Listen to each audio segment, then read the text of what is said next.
अभिवादये अहमस्मि नारायण दत्तमिश्रः। अत्र भवतां स्वागतम् एतस्मिन् डीडी न्यूज़ वार्ता प्रसारणे। आदौ तावत् प्रमुखाः वार्ताः।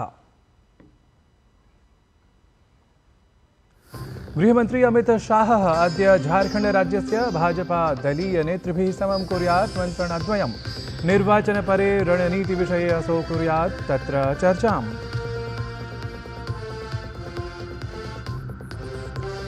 थाईलैंड देशस्य विदेशमन्त्रिणा मैरिस सांग्यामपोंगसा इत्येतस्य भारतयात्रा। विदेशमन्त्रिणा डॉ जयशंकर इत्यमुना समं कुर्यात् मन्त्रणाम् असौ। भारतं संयुक्तराज्य अमेरिकादेशं च अन्तरा अद्य प्रभृति भवति सैन्याभ्यासस्य वज्रप्रहार इत्येतस्य समारम्भः। नवंबर मासस्य 22तमं दिनाङ्कं यावत् इडाहो स्थले आयोजयिष्यते युद्धाभ्यासः एषः। संयुक्तराज्य अमेरिकादेशे आयोजयिष्यमाणात् राष्ट्रपतिपदनिर्वाचनात् प्राक् आरोप-प्रत्यारोपक्रमः प्रवर्तमानः। कमला हैरिस इत्येतया विस्कॉन्सिन इत्यत्र ट्रम्प इत्येतस्य आर्थिकनीतिभिः समं कृता तुलना। अथ क्रीडावार्तासु मुम्बई क्रिकेट निकषस्पर्धायाः द्वितीये दिने 4 क्रीडकानां हानिपुरस्सरं भारतं निजक्रीडारम्भं कुर्यात्। तावत् प्रतियोगितायां न्यूजीलैंड दलं साम्प्रतमपि भजते 49 धावनाङ्कानाम् अग्रत्वम् अथ शृङ्खलायामपि अग्रत्वम्।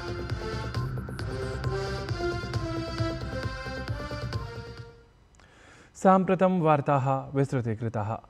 झारखण्ड राज्ये आयोजयिष्यमाणाय विधानसभायाः प्रथमचरणात्मकनिर्वाचनाय प्रक्रियाः तीव्रायन्ते। एतस्मिन् क्रमे गृहमन्त्री अमित शाहः अद्य सायं रांचीनगरं प्राप्नुयात्। तत्र हि रांचीनगरे अमित शाहः प्रदेशकार्यालये आयोज्यमाने उपवेशनद्वये सम्मिलितः भवेत्। तावत् प्रथमामन्त्रणा प्रदेशस्य भाजपेति दलस्य नेतॄणाम् अस्ति, यत्र संघटनस्य प्रभारी निर्वाचनप्रभारिणः च निर्वाचनप्रक्रियाविषये विमर्शं करिष्यन्ति। ततः अनन्तरम् असौ सर्वैः विधानसभाप्रभारिभिः समं मन्त्रणां कुर्यात्।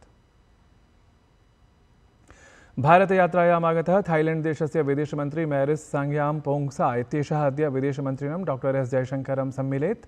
अत्रान्तरे उभयोः देशयोः नेतारौ द्विपक्षीयान् सम्बन्धान् इतोपि दृढयितुं चर्चां करिष्यतः। ध्येयास्पदम् एतद् यत् आसियान् समूहे थाईलैंड देशः भारतस्य प्रमुखः सहभागिदेशः अस्ति।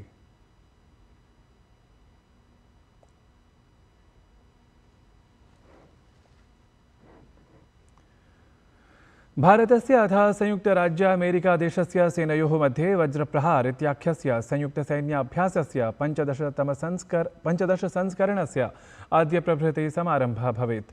संयुक्तराज्य अमेरिकादेशस्य इडाहो स्थिते ऑर्चर्ड कॉम्बैट ट्रेनिंग सेंटर इत्याख्ये प्रशिक्षणकेन्द्रे आयोज्यमानं वज्रप्रहारपरं सैन्याभ्यासम् उद्दिश्य भारतीयसेनायाः समूहः गतदिने तत्र संयुक्तराज्य अमेरिकादेशे सम्प्राप्तः। नवंबर मासस्य 22तमं दिनाङ्कं यावत् जायमाने एतस्मिन् अभ्यासे भारतीयसेनायाः अथ संयुक्तराज्य अमेरिकादेशस्य सेनायाः विशिष्टदलानि प्रतिभागितां कुर्वन्ति। अवधेयास्पदमेतत् यत् संयुक्तसैन्याभ्यासस्य मुख्यमुद्देश्यं देशद्वयस्य सेनामध्ये सहयोगसमेधनं, संयुक्ताभियानेषु परिष्करणम् अथ विशेषाभियानपराणां रणनीतीनाम् आदानप्रदानमस्ति। झारखण्डस्य मुख्य निर्वाचनाधिकारी के रविकुमारः ज्ञापितवान् यत् एतावता आदर्शाचारसंहितायाः उल्लङ्घनार्थम् आहत्य 22 वैधानिकप्राथमिक्यः पञ्जीकृताः सन्ति। एतदनुगुणं च अपेक्षिता वैधानिकी प्रक्रिया तत्र प्रचलति। झारखण्डे तावत् आदर्शाचारसंहिता प्रवर्तनात् परं 21 कोटितः अपि अधिकरूप्यकाणाम् अवैधवस्तूनि साक्षात् धनं च निगृहीतानि सन्ति। ध्यानास्पदमस्ति यत् निग्रहणमेतत् आधिक्येन राज्यारक्षिबलेन विहितम् इति। वक्फ इत्येतेन सम्बद्धम् ऐषमः विधेयकमनुसृत्य संघटिता संयुक्तसंसदीयसमितिः एतस्य मासस्य 9 दिनाङ्कतः 14 दिनाङ्कं यावत् गुवाहाटी, भुवनेश्वर, कोलकाता, पटना, लखनऊ इत्येतेषु नगरेषु अध्ययनपरं समीक्षणपरं वा प्रवासं विधास्यति। एतेषु नगरेषु सम्बद्धायाः एतस्याः संयुक्तसंसदीयसमितेः सदस्याः अनेकान् प्राशासनिकाधिकारिणः विधिविशेषज्ञान् अन्यान् च हितधारकान् सम्मिल्य राज्यस्तरीयविभागान् वैधानिकायोगादिकं च सम्प्राप्य एतद्विधेयकविषये चर्चां करिष्यन्ति। नवमे दिनाङ्के गुवाहाटीतः आरभ्य एतेषां संयुक्तसंसदीयसमितेः सदस्यानां प्रवासः आरब्धः भवेत् अथ 14 दिनाङ्के लखनऊनगर्यां समाप्तः भवेत्। तावदितः पूर्वं दिल्ल्यां मुस्लिममहिलाभिः शिक्षाविद्भिः प्राड्विवाकैः सामाजिकधार्मिकसंस्थाभिः च सह नवम्बर् मासस्य 4, 5 च दिनाङ्कयोः अपि समुपवेशनं भविष्यति। समग्रतः संसदः शिशिरसत्रे प्रथमसप्ताहस्य अन्तिमे एव दिने सङ्घटिता समितिः एषा स्वप्रतिवेदनं प्रस्तोतुं सिद्धा भवेत्। संसदः शिशिरसत्रं च नवम्बर् मासस्य 25 दिनाङ्कात् आरभ्यमाणा इति तावत् अवधातव्यतथ्यम्। राष्ट्रपतिपदासीना द्रौपदी मुर्मुः प्रसिद्धार्थशास्त्रिणः डॉक्टर विवेकदेवरायस्य निधनम् अभिलक्ष्य शोकं प्रकटितवती। राष्ट्रपतिः एक्स इत्याख्ये सामाजिकान्तर्जालपटले एतस्मिन् विषये अलिखत् यत् डॉक्टर विवेकदेवरायस्य निधनेन देशे प्रख्यातस्य सामाजिकस्य च प्रबुद्धजनविशेषस्य न्यूनता जाता, येन नीतिनिर्माणं समेत्य अस्मदीयगौरवपूर्णग्रन्थानाम् अनुवादकार्याणि सम्पाद्य विविधक्षेत्राणि समृद्धानि विहितानि। भारतस्य सामाजिक-सांस्कृतिक-आर्थिक-परिदृश्यानां विषये तस्य अवगमनम् असाधारणमासीत्। तस्य असाधारणयोगदानार्थम् असौ पद्मश्री-पुरस्कारेण अपि सम्मानितः। अहं तस्य कुटुम्बिजनान्, मित्राणि, प्रशंसकान् च प्रति शोकं प्रकटयामि। सुप्रसिद्धः अर्थशास्त्री लेखकः च विवेकदेवरायः ह्यः दिवं प्रयातः। 69-वर्षदेशीयः असौ प्रधानमन्त्रिणः आर्थिकपरामर्शपरिषदः अध्यक्षः अपि आसीत्। मेघालयस्य शिलाङ्गनगरे तस्य जन्म जातं। कोलकातानगरस्य प्रेसिडेन्सी कॉलेज इत्यतः अर्थशास्त्रे स्नातकोपाधिः तेन प्राप्तः। अर्थशास्त्रे एव तेन ततः पश्चात् स्नातकोत्तरोपाधिः अर्जितः। ततः कैम्ब्रिड्ज् विश्वविद्यालयात् शोधपरम् अध्ययनादिकं सम्प्राप्य तेन स्वीयेन अर्थशास्त्रवैदुष्येण स्वदेशं भारतं सेवितुं निर्णीतमासीत्। वस्तुतः आधुनिकार्थशास्त्रपण्डितः असौ संस्कृतानुरागी, महाभारतादिनैकग्रन्थानाम् आङ्ग्लभाषानुवादकः अपि आसीत्। तेन सह साधितं संस्कृतपरं वार्तावलीसंवादांशं सम्बद्धं भवन्तः साम्प्रतं द्रष्टुमर्हन्ति। जनाः चिन्तयन्ति यत् महाभारतस्य बहवः समग्र अनुवादाः ग्रन्थाः सन्ति। त्रयः एव समग्र अनुवाद ग्रन्थ उपलभ्यन्ते। द्वे ऊनविंशतमे शताब्दे अन्तिमभागे किशोरीमोहन गंगोली महोदय च मन्मथनाथ दत्त च महोदय कृतवन्तौ। मम कृत अनुवादग्रन्थ तृतीयः।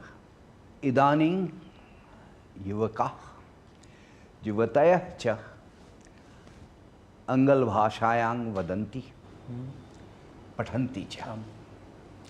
मन्ये आङ्ग्लभाषायाम् अनुवादम् आवश्यकम्, अतः एतत् प्रयत्नम्। विवेकदेवरायवर्येण तावत् तदा एव संस्कृतस्थितिविषये अपि प्रकृष्टाः गम्भीराः च स्वीयाः विचाराः प्रकटिताः आसन्। संस्कृत जो है ये हमारा संस्कृति है। संस्कृत का बहुत ज़्यादा प्रसार होना चाहिए, जिसमें वार्तावली भी एक उपादान है। और ये करने के लिए we need to get rid of this myth, और मैं मिथ ही कहूँगा, that Sanskrit is a dead language. It is not a dead language, it is a language that is alive. Sanskrit becomes a third language or a fourth language. इसका मतलब ये नहीं है कि लोग संस्कृत नहीं जानते हैं, but the census figure will not show it. दिल्ल्याः उपराज्यपालः Vinay Kumar Saxena इत्यसौ दिल्ल्याः मुख्यमन्त्रिपदासीनाम् आतिशी इत्येतां पत्रं विलिख्य ऐषमः छठ इति सूर्यषष्ठीपर्वणः पूजावसरे सार्वजनिकावकाशघोषणार्थं परामृष्टवान्। उपराज्यपालः उक्तवान् यत् दिल्लीप्रशासनं नवम्बर् मासस्य 7 दिनाङ्के पूर्णकालिकम् अवकाशं घोषयेत् तथा एतेन सम्बद्धं प्रतिवेदनमपि शीघ्रमेव प्रापयेत् इति। उपराज्यपालेन एतदपि कथितं यत् कतिपयदिनाभ्यन्तरे एव वयं छठ इति सूर्यषष्ठीपर्व आचरिष्यामः। ध्येयास्पदमस्ति यत् आस्थायाः एतत् महापर्व 4 दिनानि यावत् आचर्यते। अत्रान्तरे पर्वणः तृतीये दिने अस्तं गच्छते सूर्याय अर्घ्यं समर्प्यते, अथ चतुर्थे दिने अपि सायैव प्रक्रिया आचर्यते। एतद्धि सर्वाधिकं महत्त्वपूर्णम् एतस्मिन् पर्वविशेषे स्वीक्रियते। ऋतुविज्ञानविभागे वैज्ञानिकपदासीना सोमासेन रॉय इत्येषा प्रायः आगामि दिनत्रयाभ्यन्तरे देशस्य उत्तरपूर्ववर्तिभागे वातावरणे परिवर्तनस्य सम्भावनां प्रकटितवती। तया उक्तं यत् यद्यपि उत्तरभारते सामान्यतः अधिकं तापमानं समङ्कितं गतं, तथापि साम्प्रतं वायुगत्यां परिवर्तनं भवेत्, अथ तापमाने अपि न्यूनता जायेत। ह्यः प्रभृति यात्रिणः रेलयानसम्बद्धाः चिटिकाः साम्प्रतं षष्टिदिवसेभ्यः पूर्वमेव आरक्षितुं शक्नुवन्ति, यतः भारतीयरेलविभागेन IRCTC इत्येतस्य चिटिकारक्षणसौविध्यस्य अनुषङ्गेण नूतनः नियमः प्रवर्तितः अस्ति। नूतननियमप्रवर्तने सति सम्प्रति चिटिकारक्षणकार्यं 20+ दिवसानाम् अपेक्षया षष्टिदिवसेभ्यः पूर्वमेव कर्तुं शक्यते। एवं यात्रिणः स्वयात्रायोजनां बहुपूर्वं न कर्तुं शक्ताः भविष्यन्ति। वस्तुतः नूतनः नियमः चिटिकारक्षणप्रक्रियां सरलां, द्रुततरां किं वा प्रभाविनीं कर्तुं समुपकल्पितः अस्ति। अत्र तावत् एतत् ध्यातव्यं यत् ये यात्रिणः बहुपूर्वमेव नाम 20+ दिवसीयपुरातननियमानुसारेण चिटिकारक्षणप्रक्रियां विहितवन्तः, तेषां कृते नूतननियमसहकृतं परिवर्तनम् अप्रभावी अस्ति इति। स्पेन् देशस्य पूर्ववर्तिभागे प्रलयङ्कारिणः जलप्लवस्य कुप्रभावः दरीदृश्यते।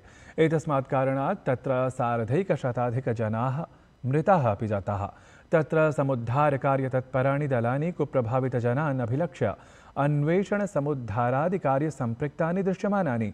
जलप्लवम् एतं तु जनाः विगत 5 दशकेषु यूरोपमहाद्वीपे दुर्घटितासु बृहत्तमापत्सु अन्यतमत्वेन निरूपयन्ति।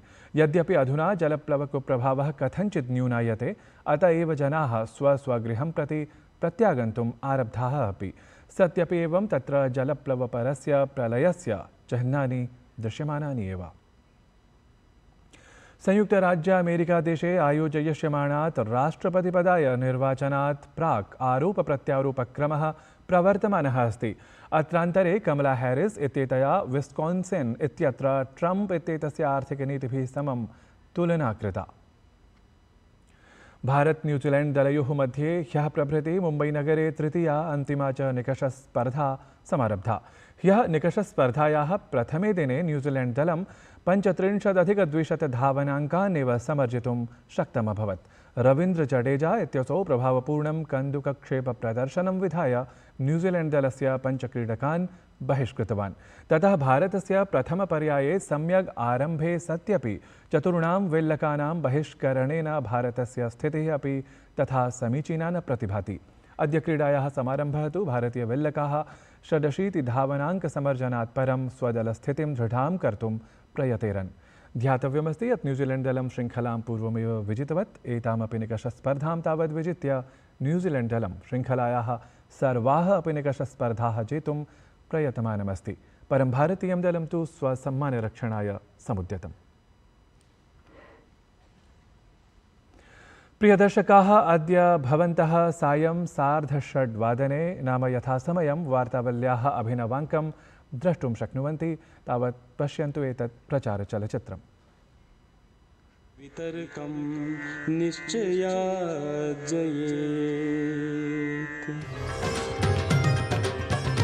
सम्मेलनमेतत् श्रीकृष्णस्य दिव्यसन्निधौ नैकेषां यतीनां महापुरुषाणां च भव्योपस्थितौ अभवत्। अस्माकं मठस्य मुख्य उद्देशः संस्कृतसाहित्यस्य वेदान्तसाहित्यस्य रक्षणमेव वर्तते।